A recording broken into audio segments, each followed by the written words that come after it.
All right, let's jump right into this explainer and unpack the fascinating and honestly pretty tragic reality behind one of the Ottoman Empire's most legendary figures, Mahidevran.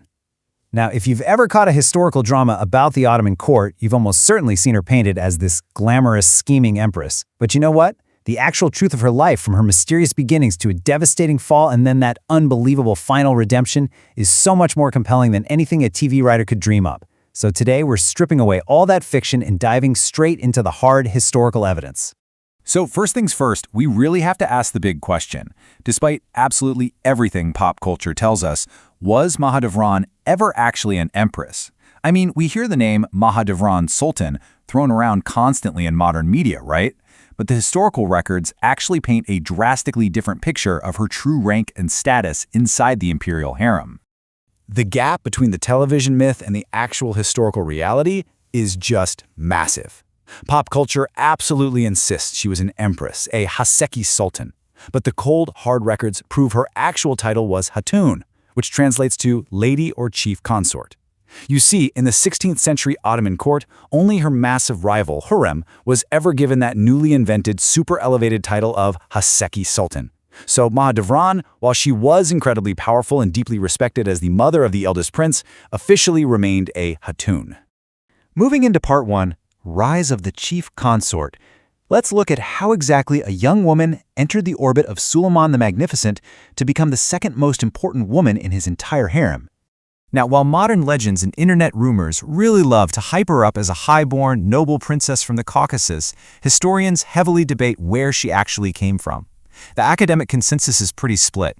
She might have been a Circassian, Albanian, Montenegrin, or Crimean captive. Basically, she entered the Ottoman palace through the standard channels of the slave trade or regional border captures that were super common in the early 1500s. She definitely wasn't handed over in some grand diplomatic marriage. She was brought into the system, converted to Islam, and given the Persian name Mahidevran, which beautifully translates to Moon of Fortune.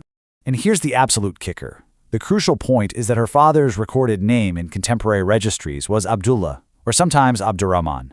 This is literally the ultimate proof that she was not a princess. Why? Because Abdullah was a standard legal pseudonym used all across the Ottoman Empire to designate the fathers of non-Muslim converts who entered through the slave trade. Think about it. If she were a freeborn princess, her marriage would have required a formal diplomatic contract and a dowry, and those are completely absent from the historical record. We actually got this really rare, quantifiable glimpse into her early life in the provincial harem of Manisa, and the numbers show she didn't start at the very top. Out of 17 women in Suleiman's provincial harem, she was earning 4 aspers a day. Meanwhile, 3 other women actually outranked her, pulling in 5 aspers a day. This is totally fascinating because it proves she really had to climb that harem hierarchy. Power wasn't just handed to her. She had to earn her way up to the status of chief consort. So how did she finally secure that power? Well, despite those wild internet rumors and some historical fiction claiming she had up to 7 sons and a bunch of daughters, the historical consensus confirms she had exactly 1 child, Shahzadeh Mustafa, born in 1515. And in this world, the birth of a son, specifically the eldest surviving male heir, was literally everything. It instantly skyrocketed her status, transforming her into a deeply respected figure with a fully dedicated household of her own. Which brings us to part 2, the harem rivalry. Let's explore how the birth of her son elevated her status, only for a brand new rival to completely shatter her entire world. This is easily the most infamous chapter of Mahidevran's life. The really crucial context to grasp here is that this wasn't just some petty personality clash. It was a complete systemic breakdown of Ottoman tradition. You see, the harem operated on a super strict one son to one mother rule. The idea was that once a concubine had a son, she was supposed to focus 100% on raising him, and the sultan would move on to other women to broaden the pool of heirs. But harem's unprecedented rise completely smashed this rule to pieces. She had multiple sons and stayed the sultan's absolute favorite, which deeply threatened Mahidevran's security and her traditional authority as the senior mother. This intense, crushing systemic pressure explains exactly why their rivalry eventually exploded into a violent physical confrontation. According to a 155.3 report by the Venetian ambassador Bernardo Novagero, Mahidevran literally attacked harem, scratching her face and tearing her hair out. And during the assault, she reportedly screamed this incredibly visceral insult. "Traitor, sold meat? You want to compete with me?" It was just this desperate, fierce attempt by a senior consort to defend her traditional rank against a woman who was totally rewriting the rules of the game. Unsurprisingly, the immediate fallout from that fight was an absolute disaster for Mahidevran. Let's walk through it. First, right after the altercation, Harem strategically weaponized her injuries. She refused to even see the Sultan, claiming her scratched face made her unworthy to be in his presence. Then, when she was finally summoned, Mahidevran defiantly admitted to the assault, completely fueled by her pride as the mother of the heir. And ultimately, this defiance angered Suleiman so deeply that it caused her permanent loss of his favor. Just like that, she was out. That leads us right into part 3, tragic devotion. With her palace influence completely gone, her entire world instantly pivoted to one single goal, ensuring Mustafa's survival and his path to the throne. Following strict Ottoman tradition, when Mustafa came of age, he was sent off to govern the provinces, first Manisa and later Amasya, and Mahidevran went right alongside him.